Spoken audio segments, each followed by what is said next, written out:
महाशिरसती 61 पाटा हिंद केसरी मैदानातील गट क्रमांक 49 मध्ये राहुलदादा पाटील यांच्या प्रसिद्ध मथुर आणि शिरसावडीच्या रायफल या जोडीचा पराभव झाल्याची माहिती समोर आली।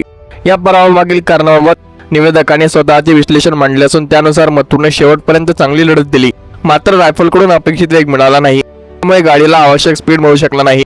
व्हिडिओनुसार शर्यतपूर्वी मथुरची गाडी सुटली होती, परंतु उपस्थित प्रेक्षकांनी सहकार्य करून तो पुन्हा अडवली आणि गटासाठी तयार करण्यात आली। त्यानंतर मथुरने पुन्हा ताकदीने धाव घेतली, पण रायफलने गाडी थोडी दाबून पळवल्यामुळे अंतिम निकालावर परिणाम झाल्याचे मत व्यक्त करण्यात आले। निवेदकाने मात्र हा पराभव कायमस्वरूपी नसल्याचे सांगत बैलगाडा शर्यतीत हार जीत हा खेळाचा अविभाज्य भाग असल्याचे नमूद केला। याच मथुर रायफल जोडीने यापूर्वी याच हिंद केसरी मैदानात क्रमांक पटकावला होता, त्यामुळे एका पराभवावरून त्याच्या गुणवत्तेचे मूल्यमापन करणे योग्य नसल्याचे त्यांनी सांगितले।